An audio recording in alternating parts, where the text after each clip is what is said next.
Hallelujah. ಸಂತೋಷವಾಗಿದ್ರೆ ತಾನೆ. Hallelujah. ಕರ್ತನ ನಾಮವನ್ನು ಮಹಿಮೆಪಡಿಸಬೇಕು. ಅದಕ್ಕಾಗಿ ದೇವರು ನಮ್ಮನ್ನು ತಂದಿದ್ದಾರೆ. ನಾವು ಸಂತೋಷವಾಗಿ ಕಾಣಲ್ಪಡಬೇಕು. ಯಾಕಂತ ಹೇಳಿದ್ರೆ ನಮ್ಮಲ್ಲಿ ಚಿಂತೆ ಮಾತ್ರ ನಮ್ಮನ್ನು ಹಿಂದಟ್ಟಿ ಬರಲ್ಲ ಅಂತ ಹೇಳೋದಕ್ಕೆ ಸಾಧ್ಯವೇ ಇಲ್ಲ. ಅದು ಪಾಡಿಗೆ ಅದು ಬರುತ್ತೆ, ಅದ್ರ ಪಾಡಿಗೆ ಹೋಗಬೇಕು. ಚಿಂತೆ ಅನ್ನೋದು ನಮ್ಗೆ ಹೇಗಿರಬೇಕು ಅಂತ ಹೇಳಿದ್ರೆ ನೆಂಟರ ಥರ ಇರಬೇಕು. ಏನು ನೆಂಟರು ಏನು ಮಾಡ್ತಾರೆ? ಬರ್ತಾರೆ, ಅದು ಪಾಪ ಬರುತ್ತೆ, ಇರುತ್ತೆ, ಹೋಗುತ್ತೆ. ಅದು ನಮ್ಮ ಹತ್ರ ವಾಸಸ್ಥಾನ ಮಾಡೋದಕ್ಕೆ ನಾವು ದಾರಿ ಕೊಡಬಾರ್ದು. ಮನುಷ್ಯ ಚಿಂತೆ ಮಾಡುವುದಕ್ಕೆ ಸಮಯ ಕೊಡ್ತಾನಂತೆ, ಪ್ರಾರ್ಥನೆ ಮಾಡೋದಕ್ಕೆ ಸಮಯ ಕೊಡಲ್ವಂತೆ. ಹದ್ದು ಎಲ್ಲ ಎಷ್ಟು ಜನ ಗೊತ್ತು? ಹದ್ದು ಅಲ್ವಾ? ನೀವು ಡಿಸ್ಕವರಿ ಚಾನಲ್ ನೋಡಿದ್ರು ಸರಿ, ಇಲ್ಲ ಸಾಮಾನ್ಯವಾಗಿ ನಾವು ಹೊರಗಡೆ ನೋಡಿದ್ರು ಸರಿ, ಉನ್ನತದ ಮೇಲೆ ಇರುತ್ತೆ ಅಲ್ವಾ? ಅದರ ಗುಣಗಳನ್ನ ಹೇಳ್ಕೊಂಡು ಹೋದರೆ ಬಹಳ ಇದೆ. ಅದಕ್ಕೆ ದೇವರು ಹದ್ದನ್ನ ಸತ್ಯದಲ್ಲಿ ಏನಂತ ಬರೆಸಿರೋದು? ಯೌವನ ತಿರುಗಿ ಬರಮಾಡುತ್ತಾನೆ. ಸಾಯುವಂಥ ಪರಿಸ್ಥಿತಿಗೆ ಹೋಗಿ ತನ್ನನ್ನು ರೆಡಿ ಮಾಡಿಕೊಂಡು ಮತ್ತೆ ಅದು ಬದುಕುತ್ತೆ 20 ವರ್ಷ ಹೆಚ್ಚಾಗಿ ಅಲ್ವಾ? ಅದಕ್ಕೆಷ್ಟು ಶಕ್ತಿ. ಇನ್ನೊಂದು ಹದ್ದಿನ ಕುರಿತು ನಾವು ಬಹಳ ವಿಷಯಗಳು ಕೇಳಿರ್ತೀವಿ, ಎಲ್ಲ ಮಾಡ್ತೀವಿ. ಹದ್ದಿನ ಕುರಿತು ಇನ್ನೊಂದು ವಿಷಯ ಏನು ಅಂತ ಹೇಳಿದ್ರೆ, ಮಳೆ ಬರೋ ಸಮಯದಲ್ಲಿ ಆ ಮೇಘನ ಬಿಟ್ಟು ಇನ್ನು ಮೇಲೆ ಕೊಟ್ಟೋಗುತ್ತಂತೆ. ಏನೇ ಬಿರುಗಾಳಿ ಬಂದರೂ ಸುಂಟರಗಾಳಿ ಬಂದರೂ ಕೂಡ ಎಲ್ಲಿಂದ ಬರ್ತಾ ಇದೆಯೋ ಅದಕ್ಕಿಂತ ಮೇಲೆ ಕೊಟ್ಟೋಗುತ್ತಂತೆ. ಮನುಷ್ಯನಿಗೆ ಅದೊಂದು ಒಳ್ಳೆ ಪಾಠ. ಸಮಸ್ಯೆ ಬಂದಾಗ ನೀನು ಮೇಲೆಗೆ ಹೋಗಬೇಕು, ಹಂಗಂತ ಸತ್ತೋಗ್ಬೇಕು ಅಂತ ಅರ್ಥನ? ಹಾಗಲ್ಲ, ದೇವರ ಪಾದ ನಡಿಬೇಕು. ನೀವು ಗಮನಿಸಿರ್ತೀರ, ಕೆರೆ ಮೇಲೆ, ಸಮುದ್ರಗಳ ಮೇಲೆ ಹದ್ದು ಹಾರ್ತಾ ಇದ್ದು ಒಳಗಡೆ ಈಜ್ತಾ ಇರೋ ಮೀನನ್ನ ಬಂದು ಎತ್ಕೊಂಡು ಹೋಗುತ್ತೆ. ಎಷ್ಟು ಜನ ಗಮನಿಸಿದ್ರೆ ಅದನ್ನು ಅಲ್ವಾ? ಮೇಲ್ಗಡೆ ಹಾರ್ತಾ ಇರುತ್ತೆ ಅದು, ಆದರೆ ಸಮುದ್ರದಲ್ಲಿ ಒಳಗಡೆನೋ ಅಥವಾ ಕೆರೆಯಲ್ಲಿ ಒಳಗಡೆನೋ ಅಲ್ಲ ಕುಂಟೆನಲ್ಲಿ ಒಳಗಿರುವಂಥ ಮೀನನ್ನ ಅಲ್ಲಿಂದ ಬಂದು ಕ್ಲೀನಾಗಿ ತನ್ನ ಕಾಲಿನಲ್ಲಿ ಏನು ಮಾಡುತ್ತೆ? ಹಿಡ್ಕೊಳ್ಳುತ್ತೆ. ಬಾಯಿಯಿಂದ ಮಾತ್ರ ಮುಟ್ಟಲ್ಲ. ಹಾವಿನೊಂದಿಗೆ ಜಗಳ ಮಾಡಬೇಕಿದ್ರೆ ಕೂಡ ಹದ್ದು ಏನು ಮಾಡುತ್ತೆ ಅಂತ ಹೇಳಿದ್ರೆ, ನೆಲದ ಮೇಲೆ ಅದರ ಜೊತೆ ಯುದ್ಧ ಮಾಡಲ್ಲ. ನೆಲದ ಮೇಲೆ ಅದು ಯುದ್ಧ ಮಾಡ್ತು ಅಂದರೆ ಹಾವು ಸುಲಭವಾಗಿ ತನ್ನ ಶಕ್ತಿಯಿಂದ ಆ ಹದ್ದನ್ನ ಸುತ್ತಕೊಂಡು ರೌಂಡ್ ಹಾಕಿ ಇಸುಕ್ಬಿಡುತ್ತೆ. ಅದಕ್ಕೆ ಅದೇನು ಮಾಡುತ್ತೆ ಅಂತ ಹೇಳಿದ್ರೆ, ತನ್ನ 2 ಕಾಲುಗಳಿಂದ ಅದನ್ನು ಹಿಡ್ಕೊಂಡು ಆಕಾಶಕ್ಕೆ ತಗೊಂಡೋಗಿ ಅಲ್ಲಿ ಕುಕ್ಕುತ್ತಾ ಇರುತ್ತೆ. ಅಲ್ಲೇನು ಮಾಡುತ್ತೆ? ಅದು ಕುಕ್ಕಿ ಅಲ್ಲಿ ಸಾಯಿಸುತ್ತೆ ಹೊರತು ನೆಲದ ಮೇಲೆ ಮಾತ್ರ ಅದೇನೂ ಮಾಡಲ್ಲ. ಇದು ಕೂಡ ಮನುಷ್ಯನಿಗೊಂದು ಪಾಠನೇ. ಈ ಭೂಮಿ ಮೇಲೆ ನಿನಗಿರುವಂಥ ಸಮಸ್ಯೆಯನ್ನು ನೀನು ಗೆಲ್ಲುವುದಕ್ಕೆ ಸಾಧ್ಯವಿಲ್ಲ. ಆಗ ನೀನು ಏನು ಮಾಡಬೇಕು? ಹಾವಿನ ಒಂದು ಆ ಗುಣ ನಿನಗೆ ಬರಬೇಕು. ಅಂದರೆ ನೀನು ಪ್ರಾರ್ಥನೆಯಲ್ಲಿ ಮೇಲಕ್ಕೆ ಹೋಗ್ಬಿಡ್ಬೇಕು. ನಿನ್ನ ಪ್ರಾರ್ಥನೆಯ ಜೀವಿತ, ನಿನ್ನ ಪ್ರಾರ್ಥನೆಯ ಬದುಕು ಏನು ಮಾಡುತ್ತೆ? ಎಷ್ಟೇ ಮೇಲಕ್ಕೆ ನೀನು ಹೋಗ್ತೀಯೋ ಅಷ್ಟು ನೀನು ಏನು ಮಾಡ್ಬೋದು? ಸಮಸ್ಯೆಗಳನ್ನು ತುಳಿದಾಕಬಹುದು, ಶತ್ರುವನ್ನು ಗೆಲ್ಲಬಹುದು. ಅಂದರೆ ನೀನು ಶರೀರ ಇಲ್ಲಿರಬೇಕು, ಆತ್ಮ ಎಲ್ಲಿ ಹೋಗಿರಬೇಕು? ದೇವರ ಬಳಿ ಹೋಗಿರಬೇಕು. ಅಲ್ಲೇ ನೀನು ಪ್ರಾರ್ಥನೆ ಮಾಡ್ತಾ ಇದ್ದರೆ ಇಲ್ಲಿ ಗೆಲುವು ಸಾಧಿಸುವುದಕ್ಕೆ ಸಾಧ್ಯ. ಸೊ ಹದ್ದು ನಮಗೊಂದು ಒಳ್ಳೆ ಪಾಠಗಳನ್ನು ಕಲಿಸಿಕೊಡುವಂಥದ್ದಾಗಿದೆ. ಈ ತಿಂಗಳಿನ ವಾಗ್ದಾನ ಜ್ಞಾಪಕ ಇದೆಯಾ? ಯೆಹೋವನು ಸಹಾಯಕನಾಗಿ ಅವರನ್ನು ಏನಂತೆ ಬಿಡಿಸಿದನು. ಆಯಿತಾ? ಅವರು ಆತನ ಆಶ್ರಿತರಾದಿಂದ ದುಷ್ಟರ ಕೈಯಿಂದ ತಪ್ಪಿಸಿ ರಕ್ಷಿಸುವನು. ಕೀರ್ತನೆಗಳು 37:40. ಪ್ರತಿ ವಾರ ಕಂಠಪಾಠದಲ್ಲಿ ಹೇಳಬೇಕು ನೀವು. ಅಂದರೆ ದಿನನಿತ್ಯ ಅದನ್ನು ನೀವು ಮೆಲುಕು ಆಗ್ತಾ ಇಲ್ಲ. ಹಸು ನೋಡಿದ್ರು ನಮಗೊಂದು ಪಾಠ ಬರಬೇಕು ಅಲ್ವಾ? ಹಸು ಏನು ಮಾಡ್ತಾ ಇರೋದು ಗೊತ್ತಾ? ಮೇವು ತಿನ್ನುತ್ತೆ, ಆಮೇಲೆ ಏನು ಮಾಡುತ್ತೆ? ಮೆಲುಕು. ರಾತ್ರಿಯೆಲ್ಲ ಮೆಲುಕು ಆಗ್ತಾ ಇರುತ್ತೆ ಅಲ್ವಾ? ಯಾಕೆ? ತನ್ನ ತಗೊಂಡುಕೊಂಡಂಥ ಆಹಾರ. ನೀವು ಹಾಗೆ ಕೇಳಿದ ವಾಕ್ಯವನ್ನು ಮೆಲುಕು ಹಾಕಬೇಕು. ಪ್ರತಿಯೊಂದು ಪ್ರಾಣಿಗಳಿಂದ ಕಲಿತೀವಿ ಪಾಠಗಳನ್ನ, ಪಕ್ಷಿಗಳಿಂದ ಕಲಿತೀವಿ ಪಾಠಗಳನ್ನ. ಎಷ್ಟು ಪಕ್ಷಿಗಳು ಅಂದವಾಗಿ ಗೂಡು ಕಟ್ತೇವೆ ಗೊತ್ತಾ? 2 ಕೈಯ ಇದೆ ಅವಕ್ಕೆ ಗೂಡು ಕಟ್ಟಕ್ಕೆ. ತಮ್ಮ ಬಾಯಿಯ ಕೊಕ್ಕಿನಿಂದ ಗೂಡುಗಳನ್ನ ಕಟ್ತವೆ. ಮನುಷ್ಯನಿಗೆ 2 ಕೈ, ಕಾಲು, ಕಣ್ಣು, ಒಳ್ಳೆ ಜ್ಞಾನ, ತಿಳುವಳಿಕೆ ಇದ್ರೂ ಕೂಡ ಏನು ಮಾಡಲ್ಲ? ಕಟ್ಟಿಕೊಳ್ಳಲ್ಲ ತನ್ನ ಮನೆಯನ್ನು. ಇವತ್ತು ನಾವು ಪಾರಂಪರ್ಯ ಪದ್ಧತಿನ ದೇವರು ಮುರಿದು ಹಾಕುವುದಕ್ಕಾಗಿಯೇ ಭೂಮಿ ಮೇಲೆ ಬಂದು, ಯಾಕಂತ ಹೇಳಿದ್ರೆ ನಮಗೆಲ್ಲರಿಗೂ ಗೊತ್ತು ನಮ್ಮ ಸೃಷ್ಟಿಯ ಕ್ರಮಗಳು. ಮೊದಲನೇ ದಿವಸ, ಎರಡನೇ ದಿವಸ, ಮೂರನೇ ದಿವಸ, ನಾಲ್ಕನೇ ದಿವಸ, ಐದನೇ ದಿವಸ, ಆರನೇ ದಿವಸ. ಆರನೇ ದಿವಸದವರೆಗೂ ಏನು ಮಾಡಿದ್ರು? ಸೃಷ್ಟಿಯ ಕ್ರಮಗಳು ನಡೀತು. ಏಳನೇ ದಿವಸ ಏನು ಮಾಡಬೇಕು ಅಂದರು? ವಿಶ್ರಾಂತಿ ದಿನ. ಸೊ ಇದನ್ನು ಮಾಡಿದ ತಕ್ಷಣ ಮನುಷ್ಯ ಹೇಗಂದರೆ ದೇವರಿಗೆ ಪಾಠ ಹೇಳ್ಕೊಡಕ್ಕೆ ಹೋಗುವಂತಾನೆ. ಏನು ಮಾಡ್ತಾನೆ ಇವನು? ದೇವರಿಗೇ ಪಾಠ ಹೇಳ್ಕೊಡ್ತಾನೆ. ಇವನು ಈಗ ನಮ್ಮ ಕೆಲವರು ನೋಡಿದ್ರೆ ಟೀಚರ್ಗೇ ಪಾಠ ಹೇಳ್ಕೊಡ್ತಾರೆ. ಏನು ಮಾಡ್ತಾರೆ? ಟೀಚರ್ಗೇ ಪಾಠ ಹೇಳ್ಕೊಡ್ತಾರೆ. ಅಲ್ವಾ? ಅಂಥ ಟ್ಯಾಲೆಂಟ್ ಹುಡುಗರು ಇವತ್ತು ಆಗ್ಬಿಟ್ಟವ್ರೆ. ಯಾಕಪ್ಪ ಕ್ಲಾಸಿಗೆ ಬಂದಿಲ್ಲ ಅಂತ ಒಬ್ಬ ಹುಡುಗನ ಕೇಳಿದ್ರೆ ಅವನು ಹೇಳಿದ್ನಂತೆ, ಸರ್ ಕ್ಲಾಸಿಗೆ ನಾನು ಬಂದಿಲ್ವಾ? ಏನು ಸರ್ ನೀವು ಹೇಳ್ತಾ ಇದ್ದೀರಾ? ಯಾಕಪ್ಪ ಹಂಗೆ ಹೇಳಿ ಕೇಳಿದೆ ಅಂದರೆ, ಸರ್ ನಾನು ಬಂದೆ ಆದರೆ ಕ್ಲಾಸ್ ರೂಮ್ ಇರಲಿಲ್ಲ ಸರ್. ಏನಂತೆ? ಅವನು ಬಂದಂತೆ. ಸರಿ, ಯಾವಾಗ ಬಂದೆ? ಭಾನುವಾರ ಬಂದಿದ್ದೆ. ಎಲ್ಲಿಗೆ ಬಂದಂತೆ ಅವನು? ಅವರು ಸೋಮವಾರದಿಂದ ಶನಿವಾರದವರೆಗೂ ಯಾಕಪ್ಪ ಕ್ಲಾಸಿಗೆ ಬಂದಿಲ್ಲ ಅಂದರೆ ಅವನು ಯಾವುದನ್ನು ಹೇಳ್ತಾ ಇದ್ದಾನೆ? ಭಾನುವಾರ ನಾನು ಬಂದಿದ್ದೆ, ಕ್ಲಾಸ್ ಇಲ್ಲ ಅಂತಾನೆ. ಅಂದರೆ ಗುರುಗಳಿಗೆ ಏನು ಮಾಡ್ತಾರೆ? ಮಂತ್ರ ಹಾಕ್ತಾರೆ. ಹಾಗೆ ಇವತ್ತು ನಮ್ಮ ಪ್ರಪಂಚದಲ್ಲಿ ಮನುಷ್ಯ ಏನು ಮಾಡ್ದ? ದೇವ್ರು ಇಷ್ಟೆಲ್ಲ ಮಾಡಿಟ್ರೆ ಇವನಿಗೆಲ್ಲ ಸಾಲಿಲ್ವಂತೆ. ಭೂಮಿ ಮೇಲೆ ಏದೇನು ತೋಟ ಮಾಡಿ ಎಷ್ಟೆಲ್ಲ ಮಾಡಿಟ್ರು ಕೂಡ ಇವನ ಬುದ್ಧಿ ಏನಕ್ಕೆ ಅಂದರೆ ಶೂನ್ಯವಾಗಿ ಹೋಯಿತು. ದೇವರಿಗೆ ಸಮ ಆಗಬೇಕು ಅಂತೇಳಿ ಕಟ್ಕೊಂಡು ಹೋದಂತೆ.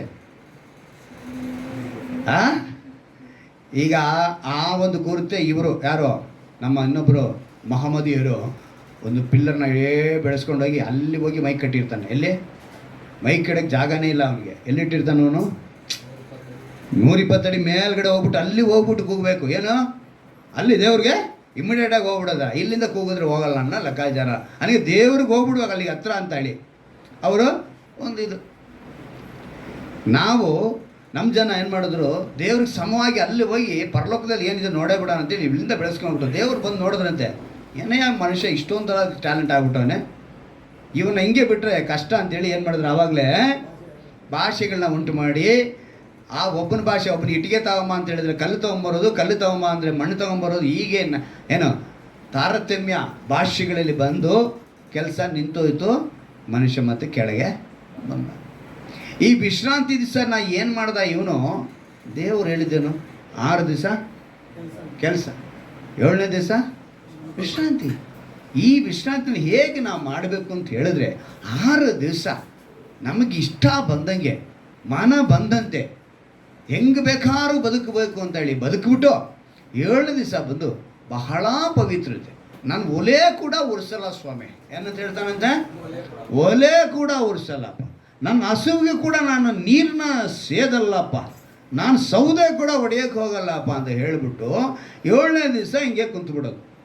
ಮತ್ತೆ ಸೋಮವಾರ ಬಂದಿದ್ದೆ, ಯಾವುದಾದ್ರು ಉಳಿಸಿದ್ನೋ ಅದೆಲ್ಲ ತಗೊಂಡು ಹೋಗಿ ಬೇಯಿಸಿ ಕುಡಿದು ಕುಪ್ಪಳಿಸಿ ಲೋಕ ಪ್ರಕಾರವಾಗಿ ಬದುಕದ. ದೇವರಿಗಿದು ಇಷ್ಟ ಆಗಲಿಲ್ಲ. ನೋವನ ಕಾಲ ಇಟ್ಟು ಅದನ್ನು ಜಲಪ್ರಳಯ ತಂದರು. ಮನುಷ್ಯ ಬದಲಾಗಲಿಲ್ಲ. ಪ್ರವಾದಿಗಳನ್ನ ಕಳಿಸ್ತಾರೆ, ನ್ಯಾಯಸ್ಥಾಪಕರನ್ನ ಕಳಿಸ್ತಾರೆ, ಮನುಷ್ಯ ಬದಲಾಗಲಿಲ್ಲ. ದೇವರೇನು ಮಾಡಿದ್ರು? ಮತ್ತೆ ಭಯಂಕರವಾದ ಕಾಯಿಲೆಗಳನ್ನೂ ಕೊಟ್ಟರು, ಜಲಪ್ರಳಯಗಳು ಮತ್ತೆ ಬರಂಗ ಮಾಡಿದ್ರು. ಏನೇನು ಮಾಡಿದ್ರು ಕೂಡ ಮನುಷ್ಯ ಏನು ಮಾಡಲಿಲ್ಲ? ಬದಲಾಗಲಿಲ್ಲ. ಹೇಗೆ ಬದಲಾಗಲಿಲ್ಲ ಅಂತ ಹೇಳಿದ್ರೆ, ಕಷ್ಟ ಬಂದಾಗ ಏನೋ ಅಂದಂಗೆ ರಮಣ ಅಂದಂಗೆ ನಮ್ಮ ಜನ ಏನು ಮಾಡಿದ್ರು? ಕಷ್ಟ ಬಂದಿದ ತಕ್ಷಣ ದೇವ್ರನ್ನ ಹುಡ್ಕೋದು, ಕಷ್ಟ ತೀರಿದ ತಕ್ಷಣ ದೇವ್ರನ್ನ ಮುಚ್ಚಿಟ್ಬಿಡೋದು. ಏನು ಮಾಡ್ತಾರೆ? ದೇವ್ರನ್ನ ಮುಚ್ಚಿಡ್ತಾರೆ. ಈಗ ನಮ್ಮದ್ರಲ್ಲಿ ಸಂಬಳ ತಗೊಂಡಿದ್ದ ತಕ್ಷಣ ಬೈಬಲಲ್ಲಿಟ್ಟು ಒಂದು ಪ್ರೇಯರ್ ಮಾಡಿ ಆ ಕಾಸನ್ನು ತೆಗೆದು ದೇವರು ಎಲ್ಲ ಹಂಚ್ಬಿಟ್ಟು ಮಾಡಿ ಅಲ್ಲಿ ಇಟ್ಟುಬಿಟ್ರೆ ದೇವ್ರ ಕೆಲಸ ಮುಗಿದೋಯ್ತು. ಏನೋ ನಾನು ಭಕ್ತಿ, ನಾನು ತುಂಬ ಒಳ್ಳೆಯವನು, ನಾನು ದೇವರಲ್ಲಿದ್ದೀನಿ, ನನ್ನ ದುಡ್ಡು ಕೂಡ ನಾನು ದೇವ್ರಿಗೆ ತೋರಿಸ್ತೀರಾ, ದೇವ್ರಿಗೆ ಹೇಳ್ತೀರಾ, ನಾನು ಏನೂ ಮಾಡಲ್ಲ ಅಂತ ಹೇಳಿ ಬೈಬಲ್ ತೊಗೊಂಡು ಸಂಬಳದಲ್ಲಿ ಇಲ್ಲಿಟ್ಟು ಪ್ರೇಯರ್ ಮಾಡಿ ಅಲ್ಲಿ ಇಟ್ಟುಬಿಟ್ರೆ ನೆಕ್ಸ್ಟ್ ಬೇಕಾಗಿಲ್ಲ ಯಾರು? ಒಂದು 15ನೇ ತಾರೀಕು ಇವ್ರು ಬೇಕಾಗಿಲ್ಲ. 15ನೇ ತಾರೀಕು ಮೇಲೆ ಹುಡುಕ್ತಾನೆ, ದೇವರೇ ನನ್ನ ಹತ್ರ ಇವಾಗ ದುಡ್ಡಿಲ್ಲ, ವಾಕ್ಯ ತೆಗೆದುಕೊಳ್ತೀನಿ, ವಾಕ್ಯದಿಂದ ಬಲಪಡಿಸಬೇಕಂತ. ಯಾವಾಗ? 15 ದಿವಸ ಆದಮೇಲೆ ಸಂಬಳ ಇಲ್ಲ, ಖರ್ಚಾಗೋಯ್ತು, ದುಡ್ಡು ಬೇಕಾಗಿದೆ, ಈಗೇನು ಬೇಕು? ಬೈಬಲ್. ಅದಕ್ಕೇನೆ ಈ ಇಸ್ರಾಯೇಲರು ಏನು ಮಾಡಿದ್ರು, ಈ 7ನೇ ದಿವಸವನ್ನು ಹೀಗೆ ಆಚರಣೆ ಮಾಡ್ತಿದ್ರು. ತಂದೆಯ ದೇವರು ಆವಾಗ ಯೋಚನೆ ಮಾಡಿ ಕುಮಾರನಾದ ಯೇಸು ಕ್ರಿಸ್ತನನ್ನು ಭೂಮಿ ಮೇಲೆ ಕಳಿಸಿದ್ರು. ಭೂಮಿ ಮೇಲೆ ಕಳಿಸಿದ ತಕ್ಷಣ ಮೊದಲನೇದಾಗಿ ಅವರು ಮುರಿದಂಥ ವಿಷಯ, ಆ ವಿಷಯನೇ ಅದನ್ನು ತಲೆಕೆಳಗಾಗಿ ಆ ಪದ್ಧತಿನೇ ತೆಗೆದುಕೊಳ್ಳೋಣ. ಮತ್ತಾಯನ ಬರೆದ ಸುವಾರ್ತೆ 28ನೇ ಅಧ್ಯಾಯ 1ನೇ ವಾಕ್ಯ. ಮತ್ತಾಯನ ಬರೆದ ಸುವಾರ್ತೆ 28ನೇ ಅಧ್ಯಾಯ 1ನೇ ವಾಕ್ಯ. ಸಬ್ಬತ್ ದಿನದ ದಿನ ಆದ ಮೇಲೆ ವಾರದ ಮೊದಲನೇ ದಿವಸ ಬೆಳಗಾಗುವಾಗ ಮಗ್ದಲದ ಮರಿಯಳು ಬೇರೆ ಮರಿಯಳು ಸಮಾಧಿಯನ್ನು ನೋಡುವುದಕ್ಕೆ ಬಂದರು. ಈಗ ಇಲ್ಲಿ ಒಂದು ವಿಷಯ ನಡೀತಾ ಇದೆ. ಯೇಸು ಕ್ರಿಸ್ತನು ಪುನರುತ್ಥಾನ ಹೊಂದಿದ ದಿನ ಅಂಥೇಳಿ ನಾವು ಇವತ್ತು ಆಚರಣೆ ಮಾಡಿದ್ವಿ ಕಳೆದ ದಿವಸದಲ್ಲಿ ಅಲ್ವಾ. ಈ ಪುನರುತ್ಥಾನ ದಿವಸಕ್ಕೆ ಏನೇನೋ ಒಂದು ಹೆಸರುಗಳೆಲ್ಲ ಬಂತು ಅಲ್ವಾ. ನಾನು ಲಾಸ್ಟ್ ಟೈಮ್ ಹೇಳಿದ, ಆ ಈಸ್ಟರ್ ಅನ್ನೋ ಪದ ಬಂತು. ಅಷ್ಟೇರೋತನ ದೇವರು ಆಕೆ ಬಂದು ಏನಕ್ಕೆ ಗುರುತಾಗಿದ್ಲು ಅಂತ ಹೇಳಿದ್ರೆ, ಗರ್ಭದ ಫಲವನ್ನು ಕೊಡುವಂಥ ದೇವತೆ. ಏನು? ಗರ್ಭದ ಫಲ. ಈ ಎಸ್ತರ್ ಅಲ್ಲ, ಎಸ್ಟರ್ ಆ ಕಡೆ ಹೆಸರು. ಆ ಹೆಸರೇನು? ಎಸ್ಟರ್. ಅದೇ ಈಸ್ಟರ್ ಅಂತ ಆಯಿತು. ಈ ಗರ್ಭದ ಫಲಕ್ಕೆ ಗುರುತಾಗಿ ಅವರ ಆಚರಣೆಯಲ್ಲಿ ಅವ್ರು ಏನು ಮಾಡಿದ್ರು ಅಂತ ಹೇಳಿದ್ರೆ, ಈಗ ಅವರ ಆ ರೂಪನೇ ಹಾಲು ಉಣಿಸುವ ರೂಪವನ್ನು ಆ ದೇವತೆಗೆ ಕೊಟ್ಟರು. ಒಂದು ಮಗುವಿಗೆ ಹಾಲು ಉಣಿಸುವುದು, ಆ ಒಂದು ಶಿಲೆನೇ ಇದು ಮಾಡಿ ಅದನ್ನೇ ಅವರು ದೇವತೆ ಅಂಥೇಳಿ ಅವರು ಪೂಜೆ ಮಾಡಿಕೊಂಡು ಬಂದಂಥ ಒಂದು ಕಾಲ. ಇವತ್ತು ಈ ಭೂಮಿ ಮೇಲೆ ಭಾರತ ದೇಶದಲ್ಲಿ ಹಿಂದೂ ಧರ್ಮ ಅಂಥೇಳಿ ಹೇಳಿಕೊಳ್ಳುವಂಥ ಈ ವಿಷಯ, ಅದು ಈ ಅನ್ಯ ದೇವರು ಅಂತ ನಾವು ಹೇಳ್ಬೋದು. ಅದು ಹಿಂದೂ ಅಂತ ಹೇಳಿ ಧರ್ಮ ಅಂತ ಹೇಳೋಕ್ಕೆ ಆಗಲ್ಲ. ಯಾಕಂದರೆ ಅದು ಇಂಡಸ್ ವ್ಯಾಲಿ ಅಂತ ಹೇಳ್ತಾರೆ. ಇದನ್ನು ಇಂಡಸ್ ವ್ಯಾಲಿ ಹೋಗಿ ಇವತ್ತು ಹಿಂದೂ ಆಗೋಯ್ತು. ಪದ ಇಂಡಸ್ ಅನ್ನೋದು ಹಿಂದೂ ಆಗೋಯ್ತು. ಅದು ಬೇರೆ ವಿಷಯ ಬಿಡಿ, ಆ ಟಾಪಿಕ್ ಬೇಡ ನಮಗೆ. ನಾನು ಹೇಳೋಕ್ಕೆ ಬರ್ತೇನೆ ಅಂದರೆ, ಈ ಅನ್ಯ ದೇವರುಗಳು, ಅನ್ಯ ದೇವತೆಗಳು ಅನ್ನೋದು ಬರೀ ಭಾರತದಲ್ಲಿ ಮಾತ್ರ ಇಲ್ಲ, ಪ್ರಪಂಚ ಪೂರ್ತಿ ಇದ್ದಾರೆ. ನಾನು ಕಳೆದ ದಿವಸ ನಿಮಗೆಲ್ಲ ಹೇಳಿದ್ದೀನಿ, ಯಾವುದು ಯಾವ್ಯಾವ ಅನ್ಯ ದೇವತೆಗಳು ಅಂತೇಳಿ ಫೋಟೋನೇ ತೋರಿಸ್ತೀನಿ. ಇದರಲ್ಲಿ ಒಂದು ಈ ಅಷ್ಟೇರೋತ್, ಅದನ್ನೇ ಎಸ್ಟರ್. ಆ ಎಸ್ಟರು ಏನು ಗರ್ಭದ ಫಲ ಕೊಡುವಂಥ ದೇವತೆ. ಅದಕ್ಕೆ ಹಾಲುಣಿಸುವ ರೂಪವನ್ನು ಶಿಲೆನ ಉಂಟು ಮಾಡಿ ಅದರಿಂದ ಅವರು ಪೂಜೆಗೆ ಅದನ್ನು ಮಾಡ್ತಾಯಿದ್ರು. ಆ ಒಂದು ದಿವಸವನ್ನು ನಮ್ಮದಲ್ಲಿ ಸೇರಿಸಬಾರ್ದು ಅಂತೇಳಿ ಅನೇಕರು ಏನು ಮಾಡ್ತಾರೆ, ವಿರೋಧವನ್ನು ತೋರಿಸ್ತಾರೆ. ಆ ಸಮಯದಲ್ಲಿ ಅವರು ಮಾಡಿದಂಥ ಗರ್ಭದ ಫಲಕ್ಕೆ ಗುರುತಾಗಿ ಉಂಟು ಮಾಡಿದ್ದೆ ಮೊಟ್ಟೆ ಎಂಬ ಒಂದು ಸಂಪ್ರದಾಯ. ಅದು ಈಸ್ಟರ್ ಎಗ್ ಅನ್ನೋದು. ಅದು ಕಾಲಕ್ರಮೇಣ ಏನಾಗೋಯ್ತು, ಆ ಮೊಟ್ಟೆ ಥರ ಶೇಪ್ ಮಾಡಿ ಅದರೊಳಗೆ ಚಾಕ್ಲೇಟ್ ಇಟ್ಟು ಅದನ್ನು ಹಂಚೋದು. ಇದರಿಂದ ಗರ್ಭದ ಫಲ ಅವರಿಗೆ ಸಿಗುತ್ತೆ. ಪ್ರಸಾದ ಕೊಡೋದು. ಏನು ಕೊಡೋದು?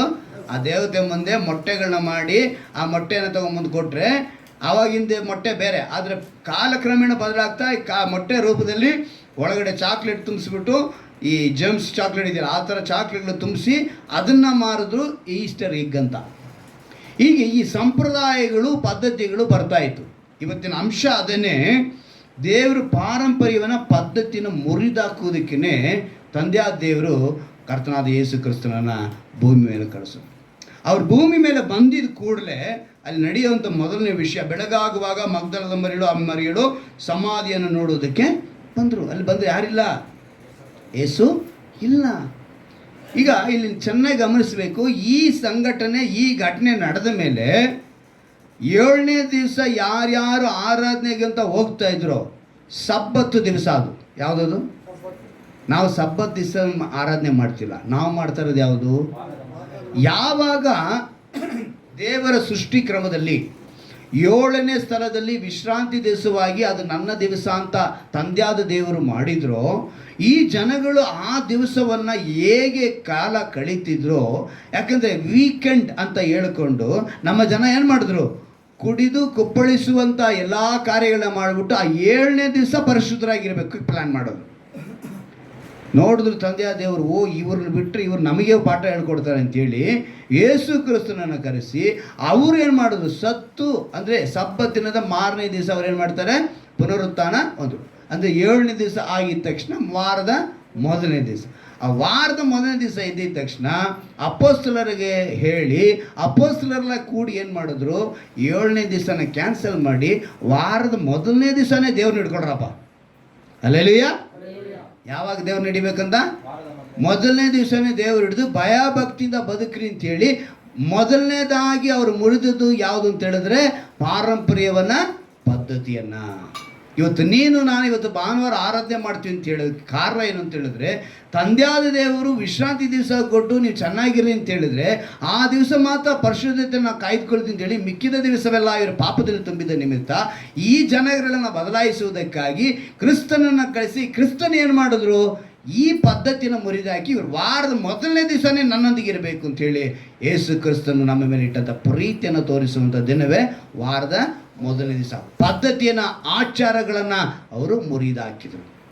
ಈ ಮುರಿದಾಕಿದ ನಂತರ ಒಂದು 3 ವಿಷಯ ಈ ವಾಕ್ಯದಲ್ಲಿ, ಈ ಅಧ್ಯಾಯದಲ್ಲಿದೆ. ಅದನ್ನು ಮಾಡಿದ್ರೆ ಮಾತ್ರ ಆತನೊಂದಿಗೆ ವಾರ ಪೂರ್ತಿಯಾಗಿ ನಾವು ವಾಸ ಮಾಡುವುದಕ್ಕೆ ಸಾಧ್ಯ. ವಾರ ಪೂರ್ತಿ ಅಂದರೆ ಆ ವಾರ ಕಳೆದು ಮತ್ತೆ ನಾವು ವಾರದ ಮೊದಲನೇ ದಿವಸ ಆರಾಧನೆಗೆ ಬರ್ತೀವಿ, ದೇವರ ವಾಕ್ಯವನ್ನು ಕೇಳ್ತೀವಿ, ಮತ್ತೆ ಆ ವಾಕ್ಯವು ನಮಗೆ. ಅದಕ್ಕೇ ಯೆಹೋವನು ಸಹಾಯಕನಾಗಿ ಅವರನ್ನು ಬಿಡಿಸಿದನು.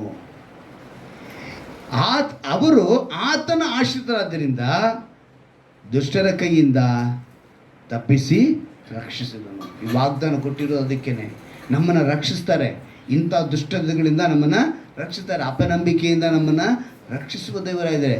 ಕಳೆದ ವಾರದಲ್ಲಿ ನಾವು ನೋಡಿದ್ವಿ, ದೇವರನ್ನ ನಾವೇನು ಮಾಡಬಾರ್ದು, ಅಲಕ್ಷ್ಯ ಮಾಡಬಾರ್ದು. ಅಲಕ್ಷ್ಯ ಮಾಡಿದಂಥ ಬದುಕು ನಮ್ಮಲ್ಲಿರಬೇಕು. ದೇವರು ಕೊಟ್ಟಿರುವಂಥ ವರವನ್ನು ನಾವೇನು ಮಾಡಬಾರ್ದು, ಅಲಕ್ಷ್ಯ ಮಾಡಬಾರ್ದು ಅಂತೇಳಿ. ಇಲ್ಲಾಂದರೆ ನಾವು ದುಷ್ಟರ ಪಟ್ಟಿಯಲ್ಲಿ ಸೇರ್ಕೊಳ್ತೀವಿ. ಯಾವ ಪಟ್ಟಿಯಲ್ಲಿ ಸೇರ್ಕೊಳ್ತೀವಿ, ದುಷ್ಟರ ಪಟ್ಟಿಯಲ್ಲಿ. ದೇವರನ್ನ ಅಲಕ್ಷ್ಯ ಮಾಡಿದ್ರೆ ನಾವು ದುಷ್ಟರ ಪಟ್ಟಿಯಲ್ಲಿ ಇರ್ತೀವಿ ಅಂತೇಳಿ ತಿಳ್ಕೊಂಡ್ವಿ. ಈ ವಾರ ದೇವರು ಆ ಒಂದು ಪಟ್ಟಿಯಲ್ಲಿ ಸೇರದಂತೆ ನಾವು ಎಲ್ಲಿರಬೇಕು ಅಂತೇಳಿ ಯೋಚನೆ ಮಾಡ್ತಿದ್ದಾರೆ. ವಾರ ಆಗಿದ ತಕ್ಷಣ ಮೊದಲನೇ ದಿವಸನೇ ದೇವರ ಪಾದಕ್ಕೆ ನಾವು ಬರಬೇಕು.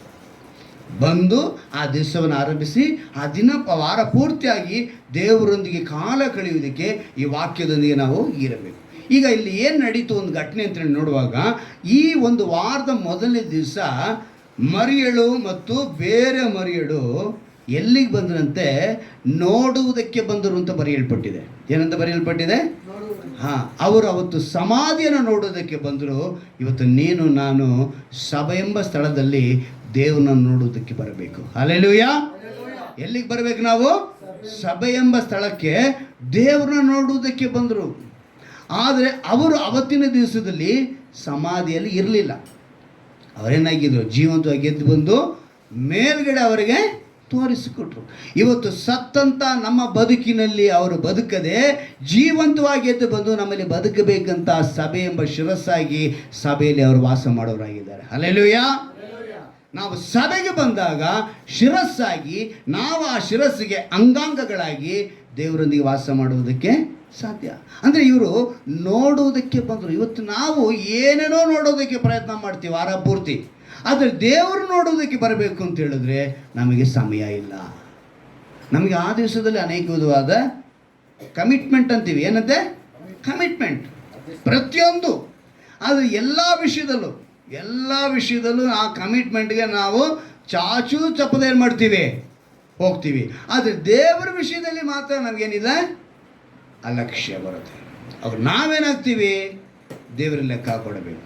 ಇವತ್ತು ದೇವರು ನಮಗೆ ನೋಡುವುದಕ್ಕೆ ಬಂದರು, ದೇವರವರಿಗೆ ಕಣ್ಣಿಗೆ ಕಾಣಿಸ್ಕೊಟ್ರು. ಹಲ್ಲೆಲೂಯಾ. ಅಲ್ಲಿ ಬರೆಯಲ್ಪಟ್ಟಿದೆ ನೋಡಿ, ಆಗ ಭೂಕಂಪವಾಯಿತು, ಕರ್ತನ ದೂತನು ಆಕಾಶದಲ್ಲಿ ಇಳಿದು ಬಂದು ಆ ಕಲ್ಲನ್ನು, ಈಗ ಎರಡನೇದು, ಆ ಕಲ್ಲನ್ನು ಬಾಗಿಲಿನಿಂದ ಉರುಳಿಸಿ ಅಂತೇಳಿ ಬರೆಯಲ್ಪಟ್ಟಿದೆ. ಯಾವುದನ್ನ? ಆ ಕಲ್ಲನ್ನು ಬಾಗಿಲಿನಿಂದ ಉರುಳಿಸಿ. ಪುನರುತ್ಥಾನದ ಶಕ್ತಿಯನ್ನು ಇಲ್ಲಿ ನಾವು ನೋಡಬಹುದು. ಆ ಪುನರುತ್ಥಾನದ ಶಕ್ತಿ ಮೊದಲನೇದಾಗಿ ದೇವರು ತೋರಿಸಿದ್ದದ್ದು ಅವ್ರು ನೋಡುವುದಕ್ಕೆ ಬಂದಾಗ ಅವರಿಗೆ ಕಾಣಿಸ್ಕೊಳ್ತಾರೆ. ಎರಡನೇದಾಗಿ ಅಲ್ಲಿ ನೋಡ್ತೀವಿ, ಆ ಕಲ್ಲನ್ನು ಉರುಳಿಸಿ ಅಂದಾಗ ಅಲ್ಲಿಗೆ ನಾವು ಏನು ಕಾಣ್ತೀವಿ ಅಂದರೆ ಅಪನಂಬಿಕೆಯನ್ನು ಉರುಳಿಸಬೇಕು. ಹಲ್ಲೆಲೂಯಾ. ಅಪನಂಬಿಕೆನ ಉರುಳಿಸ್ಬಿಡ್ಬೇಕು. ದೇವರಲ್ಲಿ ಬಂದಿದ್ದ ತಕ್ಷಣ ಅವ್ರು ಯಾವಾಗ ನೋಡೋದಕ್ಕೆ ಬಂದರೂ ಅವ್ರು ನೋಡೋಕ್ಕೆ ಬಂದಂಥ ಸ್ಥಳದಲ್ಲಿ ಆ ಕಲ್ಲನ್ನು ಉರುಳಿಸಿ ಅವ್ರಿಗೆ ಅವರು ಕಾಣಿಸ್ಕೊಂಡ್ರು. ಹೇಗೆ? ಸಮಾಧಿಯಲ್ಲಿ ನಾನಿಲ್ಲ, ನಾನು ಇವತ್ತು ಜೀವಂತವಾಗಿದ್ದೀನಿ. ಇವತ್ತು ನೀನು ಕೂಡ ಜೀವಂತವಾಗಿರುವ ದೇವರನ್ನ ಸಭೆಯಲ್ಲಿ ಕಾಣೋದಕ್ಕೆ ಬಂದರೆ ನಿನ್ನ ದೇವರನ್ನ ನೀನು ನೋಡೋದಕ್ಕೆ ಸಾಧ್ಯ. ಇವತ್ತು ನಾವು ನೋಡೋದಕ್ಕೆ ಎಲ್ಲೆಲ್ಲೋ ಹೋಗ್ತೀವಿ, ಅಪನಂಬಿಕೆಯಿಂದ ತುಂಬಿದವರಾಗಿರ್ತೀವಿ. ಅದು ಇವತ್ತು ದೇವರು ಅದನ್ನು ತಿಳಿಯಪಡಿಸ್ತಾರೆ, ನೀನು ಹೇಗಿರಬೇಕು ಅಂತೇಳಿ. ಇಲ್ಲ ಅಂತ ಹೇಳಿದ್ರೆ ದೇವರ ಒಂದು ಕರುಣೆಯನ್ನು ಹೊಂದಿಕೊಳ್ಳೋದಕ್ಕೆ ಸಾಧ್ಯವಿಲ್ಲ. ಮೂರನೇದಾಗಿ 24ನೇ ಅಧ್ಯಾಯ ಲೂಕನ ಬರೆದ ಸುವಾರ್ತೆ, ಇದೇ ಅಧ್ಯಾಯ ವಾಕ್ಯನೇ, ಆದರೆ ಅದು ಸಾರಾಂಶನೇ. ಅಲ್ಲಿ ಒಂದು ಮಾತು ಬರೆಯಲ್ಪಟ್ಟಿದೆ. 24ನೇ ಅಧ್ಯಾಯ ಲೂಕನ ಬರೆದ ಸುವಾರ್ತೆ 24ನೇ ಅಧ್ಯಾಯ 1ನೇ ವಾಕ್ಯ.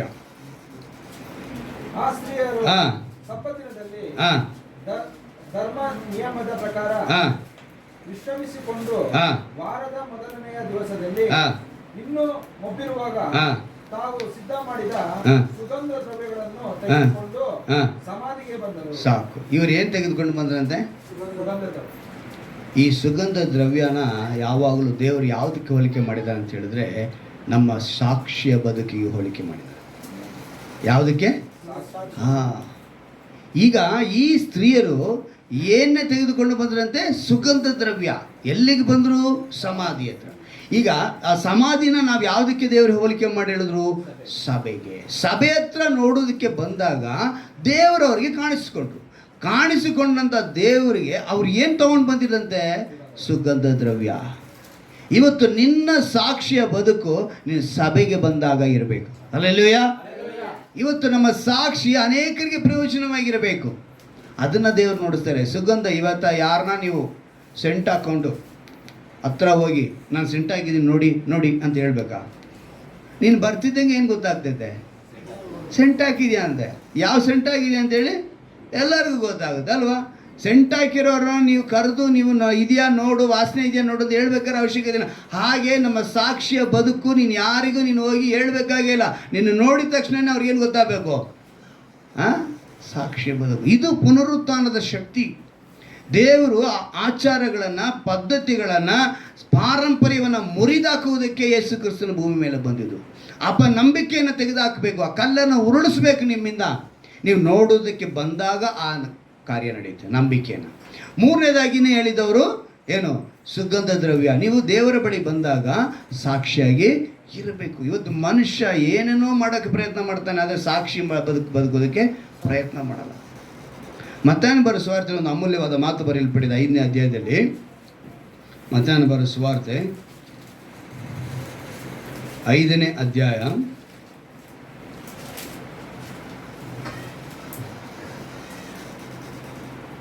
10ನೇ ವಾಕ್ಯವನ್ನು ಗಮನಿಸುವಾಗ ನೀತಿಯ ನಿಮಿತ್ತವಾಗಿ ಹಿಂಸೆಯನ್ನು ತಾಳಿಕೊಳ್ಳುವವರು ಧನ್ಯರು, ಪರಲೋಕ ರಾಜ್ಯವು ಅವರದು. ಈಗ ಹಿಂಸೆ ಬಂದಿದ ತಕ್ಷಣ ದೇವರನ್ನ ಮರೆತು ಹೋಗ್ತಾನೆ. ಅದಕ್ಕೇನೆ ದೇವರು ಹೇಳಿದ್ದು ಅಪನಂಬಿಕೆ ಕಲ್ಲನ್ನು ಉರುಳಿಸಬೇಕು. ಆ ಕಲ್ಲನ್ನು ಉರುಳಿಸಬೇಕು ಅಂದರೆ ನೀನು ಎಲ್ಲಿಗೆ ಬರಬೇಕು? ನೋಡೋದಕ್ಕೆ ಬರಬೇಕು. ನೋಡೋದಕ್ಕೆ ಬರಬೇಕು ಅಂದರೆ ಸಭೆಗೆ ನೀನು ಬರಬೇಕು. ನೀನು ಬರೋವಾಗ ಸುಗಂಧ ದ್ರವ್ಯನ ತರಬೇಕು. ನಾವು ಎಷ್ಟು ಜನ ಇವತ್ತು ಆ ಸಾಕ್ಷ್ಯ ಬದುಕ್ತಾ ಇದ್ದೀವಿ. ಅದಕ್ಕೇನೆ ಅವ್ರು ಹೇಳ್ತಾರೆ, ಯಾರು ಸಾಕ್ಷ್ಯ ಬದುಕನ್ನು ಬದುಕ್ತಾರೋ ಅವ್ರಿಗೇನಿದೆ? ಪರಲೋಕ ರಾಜ್ಯ. ನೀತಿಯ ನಿಮಿತ್ತ ಹಿಂಸೆ ತಡೆಗಬೇಕು. ನಿನ್ನ ಬುದ್ಧಿ ಇಲ್ಲದವನಾಗಿ ಅಥವಾ ನಿನ್ನ ಒಂದು ಸ್ವಂತ ಬಲದಿಂದ ನೀನು ಮಾಡಿಕೊಂಡಿರುವ ಕಾರ್ಯಗಳಿಗೆ ಹಿಂಸೆ ಅಂತ ಹೇಳಬಾರ್ದು. ದೇವರಿಂದ ಹಿಂಸೆ, ದೇವರಿಗಾಗಿ ಹಿಂಸೆ. ಅಂದರೆ ಭಾನುವಾರ ನಾವು ಸಭೆಗೆ ಬರೋಕ್ಕೆ ಸಮಯ ಆಗಲ್ಲ, ಅವಾಗ ಏನು ಮಾಡ್ತಾನೆ? ಸಂಬಳ ಕಟ್ ಮಾಡ್ತೀನಿ ಅಂತಾನೆ, ನಿನಗೆ ಕೆಲಸ ಕೊಡಲ್ಲ ಅಂತಾನೆ. ಆದರೂ ನಾವೇನು ಮಾಡಬೇಕು? ಬರಲೇಬೇಕು. ಇವತ್ತು ನಾವು ನೋಡಿ, ನಾನು ಒಬ್ಬನೇ ಬರಬೇಕು ಅಂತ ನಾನು ಅಂದ್ಕೊಂಡು ಹೋದೆ. ಆದರೂ ನಮ್ಮ ಮನೇಲಿ ಎಲ್ಲರೂ ಕೂಡ, ನಮ್ಮ ಮನೆಯವ್ರಿಗೆ 2 ಕಾಲು ಊದ್ಕೊಂಡ್ಬಿಟ್ಟಿದೆ, ಪ್ರಯಾಣ ಮಾಡಿದ್ದೆ. ಅವ್ರಿಗೆ ನಡೆಯೋಕ್ಕೂ ಶಕ್ತಿ ಇಲ್ಲಂಥ ಪರಿಸ್ಥಿತಿನೇ. ಹುಡುಗರು ಏನು ಹೇಳಿದ್ರು, ಇಲ್ಲ ನಾವು 2 ವೀಲರಲ್ಲಿ ಬಂದುಬಿಡ್ತೀವಿ, ನೀನು ಬಸ್ಸಲ್ಲಿ ಹೋಗು ಅಂದರು. ಇಲ್ಲ 2 ಗಾಡಿ ಇದೆ, 2ರಲ್ಲಿ ಹೋಗ್ಬಿಡೋಣ ಅಂದರು. ಕೊನೆಗೆ ನಾವು ಕಾರಲ್ಲೇ ಬಂದುಬಿಟ್ಟು ನಾವು ಬಂದು ಬೆಂಗಳೂರು ಇಳಿದು ಅಲ್ಲಿ ಹೋಗಿ ಗಾಡಿನ ಎತ್ಕೊಂಡು ಒಂದು ಅರ್ಧ ಗಂಟೆ ಲೇಟ್ ಆಯಿತು ಹೊರತು ಆದರೆ ಸಭೆಗೆ ಮಾತ್ರ ಏನು ಮಾಡೋಕ್ಕಾಗಿಲ್ಲ, ತಪ್ಪಿಸ್ಕೊಳ್ಳಿಲ್ಲ. ಯಾಕಂದರೆ ದೇವರ ಮೇಲೆ ನಮಗೊಂದು ಭಯ ಇರಬೇಕು. ಆ ಭಯ ಇರೋದ್ರಿಂದನೇ ನೋಡೋದಕ್ಕೆ ಬಂದಾಗಲೇ ದೇವರೇನು ಮಾಡ್ತಾರೆ? ಕಾಣಿಸ್ಕೊಳ್ತಾರೆ. ಅಪನಂಬಿಕೆನ ತೆಗೆದುಹಾಕಿ ಸಾಕ್ಷಿಗಳಾಗಿ ನಮ್ಮನ್ನು ಬದುಕೋದಕ್ಕೆ ಕೃಪೆ ಮಾಡ್ತಾರೆ. ಇದರಲ್ಲಿ ಇನ್ನೊಂದು ಮುಖ್ಯವಾದ ಕಾರ್ಯ ಒಂದು ಬರೆಯಲ್ಪಟ್ಟಿದೆ. ಏನು ಅಂತ ಹೇಳಿದ್ರೆ, ಯಾವಾಗಲೂ ಭೂಮಿಗೆ ನೀವು ಹೆಂಗಾಗಿರ್ಬೇಕು ಅಂತ ಹೇಳ್ತಾರೆ. ಉಪ್ಪಿಗೆ ಏನಂತ ಹೋಲಿಕೆ ಮಾಡ್ತೀವಿ ನಾವು? 1 kg ತರಕಾರಿ ಬೆಳೆಸ್ತಾರೆ, 1 kg ಉಪ್ಪು ಹಾಕ್ತೀವ? ರುಚಿಗೆ ತಕ್ಕ ಹಾಗೆ ಅಂತ ಪದ ಹೇಳ್ತೀವಿ. ಆದರೆ ನಾವು ಎಷ್ಟೇ ಮಾಡಿದ್ರೂ ಕೂಡ ಉಪ್ಪು ಹೆಂಗಾಗಿರುತ್ತೆ. ಅದಕ್ಕೆ ದೇವರು ಹೇಳಿದ್ರೆ, ಆ ಉಪ್ಪೇ ಸಪ್ಪಗಾದರೆ ಎಲ್ಲಿಗೆ ಹಾಕೋದು? ನೀವು ಉಪ್ಪಾಗಿರಬೇಕು ಅಂತ ಹೇಳಿದ್ರೆ ನೀವು ಸಾಕ್ಷಿಯಾಗಿರಬೇಕು. ನೀವು ಸಾಕ್ಷಿಯಾಗಿರಬೇಕು ಅಂದರೆ ನೋಡೋದಕ್ಕೆ ಬರಬೇಕು. ನೋಡೋದಕ್ಕೆ ಬಂದವ್ರಿಗೆ ಅಪನಂಬಿಕೆ ಇರಬಾರ್ದು, ಬಂದವರು ಸಾಕ್ಷಿಯಾಗಬಾರ್ದು. ಇಷ್ಟೇ ವಿಷಯ. ಪುನರುತ್ಥಾನದ ಶಕ್ತಿಯನ್ನು ಅದರಲ್ಲಿ ಅಡಗಿಸಿದ್ದಾರೆ. ಅವರು ಬಂದಿದೆ ಬದಲಾವಣೆ ಮಾಡೋದಕ್ಕಾಗಿ, ಆಚಾರ ಪದ್ಧತಿಗಳನ್ನು ಮುರಿದಾಕುವುದಕ್ಕಾಗಿ ಬಂದು. ಇವತ್ತು ನಿನ್ನ ಬದುಕಿನಲ್ಲಿ ಯಾವುದೇ ಆಚಾರ ಪದ್ಧತಿಗಳಿರಲಿ, ಅದನ್ನು ಮುರಿದಾಕಬೇಕು. ದೇವ್ರು ನೋಡೋದಕ್ಕೆ ಬಂದಿದ್ಯಾ, ದೇವ್ರನ್ನ ನೀನು ಕಾಣ್ತೀಯಾ, ಆ ಸಾಕ್ಷ್ಯ ಬದುಕನ್ನು ಬದುಕ್ತೀಯ. ನಾವೆಲ್ಲ ಮೊಣಕಲ್ಲಾಕಿ ದೇವರ ಪಾದದಲ್ಲಿ ಇದನ್ನು ಒಪ್ಪಿಸಿಕೊಡೋಣವಾ? ಎಲ್ಲರೂ ಕೂಡ ಈ ಸಮಯದಲ್ಲಿ ನಮ್ಮನ್ನು ಒಪ್ಪಿಸಿಕೊಟ್ಟವರಾಗಿ ದೇವರು ಒಂದು ಅಮೂಲ್ಯವಾದ ಅಂಶದೊಂದಿಗೆ ನಮ್ಮನ್ನು ನಡೆಸಿಕೊಂಡು ಬಂದಿದ್ದಾರೆ. ಪುನರುತ್ಥಾನದ ಶಕ್ತಿ.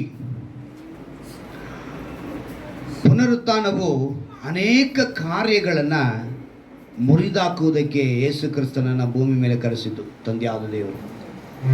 ಇವತ್ತು ನೀನು ನಾನು ಆ ಹಳ ಒಡಂಬಡಿಕೆಯ ಪದ್ಧತಿಯನ್ನು ಮುರಿದಾಕಿ 7ನೇ ದಿವಸ ಮಾತ್ರ ಇವರು ಪರಿಶುದ್ಧರಾಗಿ ಬದುಕುತ್ತಿದ್ದಂಥ ಪದ್ಧತಿಯನ್ನು, 7ನೇ ದಿವಸ ಇವರು ದೇವರಿಗೆ ವೇಷಧಾರಿಗಳಾಗಿ ಬದುಕಿದಂಥ ಆ ಒಂದು ಪದ್ಧತಿಯನ್ನು, ಪಾರಂಪರ್ಯವನ್ನು ದೇವರು ಮುರಿದಾಕಿ ವಾರದ ಮೊದಲನೇ ದಿವಸವೇ ನೀವು ನನ್ನನ್ನು ಹುಡುಕಿರಿ, ನನ್ನ ನೋಡುವುದಕ್ಕೆ ಬನ್ನಿ, ನಿಮ್ಮ ಅಪನಂಬಿಕೆ ಕಲ್ಲನ್ನು ಉರುಳಿಸಿ ನನ್ನ ಬಳಿಗೆ ಬರುವಾಗ ಸುಗಂಧ ದ್ರವ್ಯ ಸಾಕ್ಷಿಗಳಾಗಿ ಬನ್ನಿ ಅಂತೇಳಿ ವಾಕ್ಯದಿಂದ ನಮ್ಮನ್ನು ಬಲಪಡಿಸಿದ್ದಾರೆ. ಪ್ರೀತಿಯದವರ ಮಕ್ಕಳು, ಈ ವಾಕ್ಯಕ್ಕೆ ಒಪ್ಪಿಸಿಕೊಟ್ಟವರಾಗಿ ನೀವು ಕೇಳಿ.